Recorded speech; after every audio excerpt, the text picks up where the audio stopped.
The white-tailed deer is the most abundant species of deer in the United States. Male and female white-tailed deer generally form separate small herds.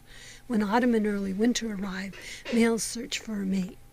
Male deer, called bucks, use their antlers to fight with other bucks to determine who will become the head of the herd. The females or does are only able to mate for 2 or 3 days.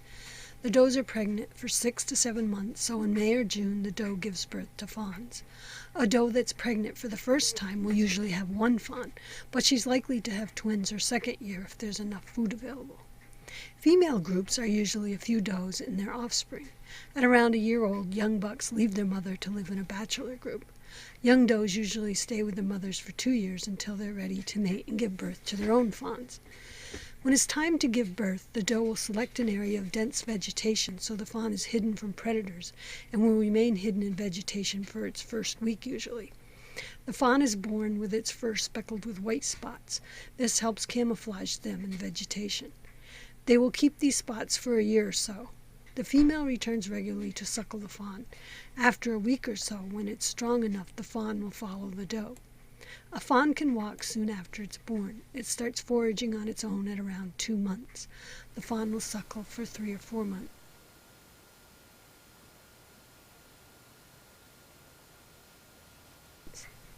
They have white on the throat as well as around the eyes, nose, stomach, and under their tails. They get their name from their bright white underside of their tail, which they flag when there is danger. Each winter, bucks lose their antlers and regrow a new set each spring. While the antlers are growing and hardening in the summer, their horns are velvety. By late summer, the velvet dries and begins to crack and peel off. The buck will also rub his antler against small trees and brush and sharpen the tips against trees. The velvet and scraped areas on the trees can show where they have been. Typically, each year the antlers are bigger. Bucks are generally bigger than females.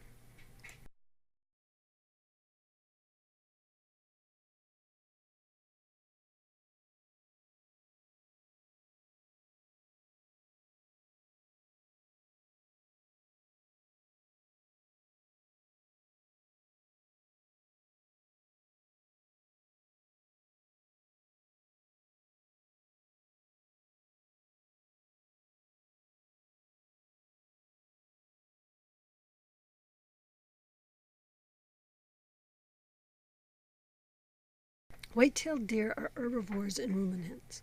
Their diet consists of many different types of vegetation and varies greatly with the seasons. They sometimes eat quickly and go to safer areas to chew their cud and finish digesting. This helps keep them safe from predators. They can inhabit anything from forest, plains, desert, tropical rainforest, scrublands, mountains, and they even live in the city. White-tailed deer prefer to sleep in wooded areas for the thick cover from predators and the elements. They usually choose an area close to fields or other food source for growth and development. Females need to stay close to food sources for their fawns, while males seem to seek the thicker cover. White-tailed deer have superior senses and can detect the slightest danger. Their long nose has 60 times as many olfactory sensors as humans, so they can smell the slightest of smells. They have a wide range of vision with the eyes on the side of their head so they can pick up the slightest movements. They can turn their ears in almost any direction, which helps them to detect the smallest of sounds. When alerted, a deer will run away with his tail up. The bright white underside is very visible. This is called flagging and can be used to confuse predators or to warn other deer in the area. Other danger warnings consist of stomping their feet and snorting loudly. During the rut or breeding season, the buck makes rubs on trees. He rubs his antlers on trees to leave a scent behind, which lets other bucks know this is his area. He will also remove leaves from under a tree and urinate on the fresh dirt. Sometimes the buck will have a licking branch to leave more scent behind. They have scent glands on their legs, which also help them to communicate with other deer.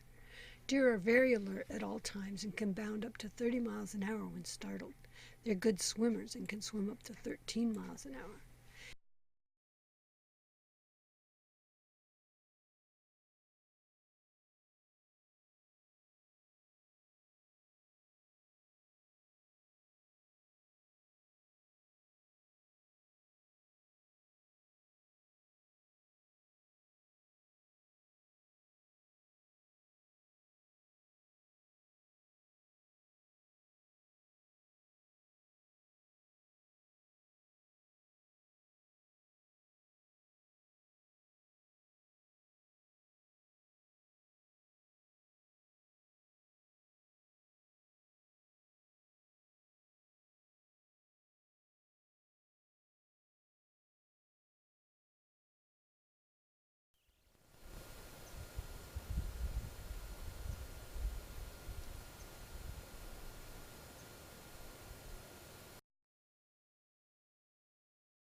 They store up fat during the summer to help with the lack of green vegetation during the winter months. As the weather gets cooler, they shed the reddish-brown coat and grow a heavier gray-brown coat, which has better insulation. They try to find shelter near thicker wooded areas. During the harsh winters of the northern regions, white-tailed deer depend on the twigs and buds of woody shrubs and trees because other feed is scarce.